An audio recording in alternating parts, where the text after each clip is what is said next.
तो अब हम डिस्कस करने जा रहे हैं BTech third sem AKU university, जो कि सिलेबस डिज़ाइन किया गया है थर्ड सेमेस्टर का, जिसमें कि हम सिलेबस देखेंगे EE यानी इलेक्ट्रिकल इंजीनियरिंग का, EEE electrical and electronics engineering का, और लास्ट में लिखा हुआ ECE इलेक्ट्रॉनिक्स कम्युनिकेशन इंजीनियरिंग का हम लोग सिलेबस को डिस्कस करने वाले हैं।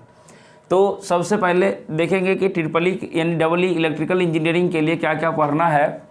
तो सबसे फर्स्ट पढ़ना है इलेक्ट्रिकल सर्किट एनालिसिस, दूसरा सब्जेक्ट पढ़ना है आपको एनालॉग इलेक्ट्रॉनिक्स। क्या पढ़ना है? इलेक्ट्रिकल वालों के लिए पढ़ना है एनालॉग इलेक्ट्रॉनिक्स। तीसरा पढ़ना है इलेक्ट्रिकल मशीन्स 1, चौथा पढ़ना है इलेक्ट्रोमैग्नेटिक फील्ड्स पढ़ना है, और पांचवा पढ़ना है इंजीनियरिंग मैकेनिक्स, और छठा में लिखा हुआ है environmental science and engineering Indian constitution.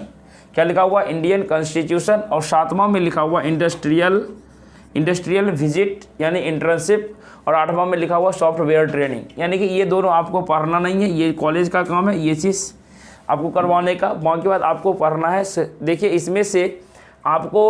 इसमें से इंजीनियरिंग मैकेनिक्स ये पढ़ा हुआ है, जो इलेक्ट्रिकल वाले हैं उनको, यानी कि जो इलेक्ट्रिकल वालों क्या ये तो इंजीनियरिंग मैकेनिक्स कॉमन है। बाकी बात ये सभी पोर्शन जो है आपको इलेक्ट्रिकल से संबंधित है, जैसे इलेक्ट्रोमैग्नेटिक फील्ड हो गया, इलेक्ट्रिक मशीन वाला डिप्लोमा भी पढ़े होंगे, एनालॉग इलेक्ट्रॉनिक्स के बारे में पढ़े होंगे, इलेक्ट्रिकल सर्किट एनालिसिस के बारे में पढ़े होंगे। इसी को सिर्फ जो है कि क्या करता है, धीरे धीरे सिलेबस को हायर ले जाता है और कुछ ज़्यादा नहीं करता है। तो ये सभी चीज़ को पढ़ने के लिए आपको क्या करने पड़ेंगे वो मैं आगे बता रहा हूँ। तो इससे पहले हम लोग देखेंगे EEE इलेक्ट्रिकल इलेक्ट्रॉनिक्स इंजीनियरिंग का सिलेबस को देखेंगे कि देखिए इसमें से मैंने स्टार लगा रखा है, यानी जो स्टार है वो तो पढ़ना ही पढ़ना है, लेकिन इसमें से ये चीज़ नहीं है कि आपको कॉमन मिलेंगे, यानी उनका अलग पढ़ना होगा, इनका कुछ टॉपिक अलग अलग होते हैं। ठीक है, तो मैंने दोबारा नहीं लिखा, इसलिए सिर्फ यहाँ पे बता रहा हूँ।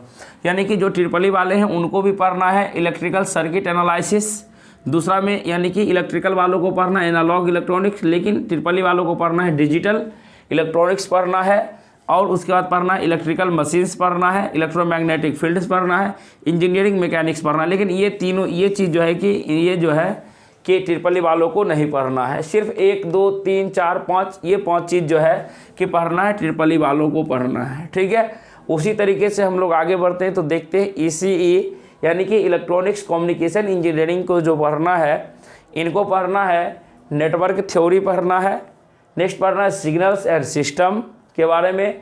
देखिए ये जो लिखा हुआ मैथमेटिक्स थर्ड लिखा हुआ है, और फोर्थ में लिखा हुआ ऑब्जेक्ट ओरिएंटेड प्रोग्रामिंग लैंग्वेज होता है। ठीक है, ऑब्जेक्ट ओरिएंटेड प्रोग्रामिंग लैंग्वेज होता है जिसको हम लोग UPS कहते हैं। ठीक है, जो कि आएगा यहाँ से बुक वगैरह बहुत अच्छा आता है, जो कि हम लोग को मैकेनिकल वालों को भी पढ़ना था। नहीं देखिए लिखा हुआ बेसिक इलेक्ट्रॉनिक्स पढ़ना है, और लास्ट में इलेक्ट्रिकल एंड इलेक्ट्रॉनिक्स मटेरियल के बारे में पढ़ना है। चूँकि कोई भी चीज़ अगर आप बनाने जा रहे हैं तो वो किस मटेरियल का बनेगा। देखो इलेक्ट्रॉनिक और इलेक्ट्रिकल में अंतर क्या, इलेक्ट्रिकल जो हो जाएंगे बड़े बड़े पार्ट्स के लिए होंगे, जैसे क्या कहते हैं आपको ट्रांसफार्मर हो गया, मोटर हो गया, फैन हो गया, ये सभी चीज़। लेकिन इलेक्ट्रॉनिक्स जो होता है कि यानी कि छोटे छोटे पार्ट के लिए, जैसे चिप बनाना, सेमीकंडक्टर हो गया, यानी इसी तरह के छोटे छोटे जितना भी काम को, जैसे टीवी का सिग्नल किस तरीके से काम करता है, वो जो सिस्टम पूरा, ये सभी चीज़ जो है कि उनको ये चीज़ पढ़ना है। ज़्यादा उसके बारे में नहीं जानते हैं, सिलेबस सिर्फ डिस्कस कर देते हैं। ये मैथमेटिक्स थर्ड देखिएगा, इसमें भी कुछ अगर आपको दिया हुआ होगा तो यहाँ से मैंने सिलेबस डिस्कस नहीं किया हूँ, सिर्फ ये बताया हूँ कि मैथमेटिक्स थर्ड पढ़ने हैं। ठीक है, अब लास्ट में जो है कि एक चीज़ और बचा है कंप्यूटर साइंस के सिलेबस को डिस्कस करना, उसको भी डिस्कस हम लोग करेंगे। लेकिन पहले ये चीज़ जानिए कि सर ये चीज़ तो बता दिए, लेकिन अब सर कहाँ से मटेरियल को उठाएं, कैसे पढ़ाई करें, समझ में नहीं आता। तो आप सबसे पहले अपने कॉलेज के सीनियर सर को पकड़ेंगे, या जो थर्ड सेम में होंगे या नोट्स जिनका बना होगा, नोट्स नहीं लेना, आप सीनियर सर से हेल्प मांगे। अगर वो खुद का नोट्स लिखे हैं तो ठीक है, नहीं तो आप क्या करेंगे, नेट की सहायता लेंगे, यूट्यूब का सहायता लेंगे। अगर बुक जो है कि अच्छा सा राइटर का आपके पास है तो अच्छे अच्छे बुक के राइटर से पढ़ेंगे।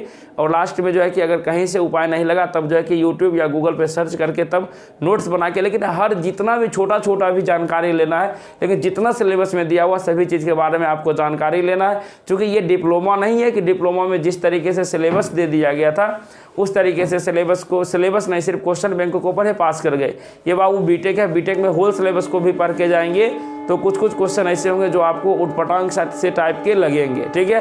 लेकिन फिर भी इस तरह से क्वेश्चन को डिज़ाइन किया जाता है कि जो है कि आप आसानी से पास कर सकते हैं। तो हम लोग नेक्स्ट जो एक वीडियो आएगा उसमें हम लोग चर्चा करेंगे, लेकिन पहले अभी हम लोग डिस्कस कर लेते हैं कंप्यूटर साइंस इंजीनियरिंग के सिलेबस को डिस्कस करते हैं।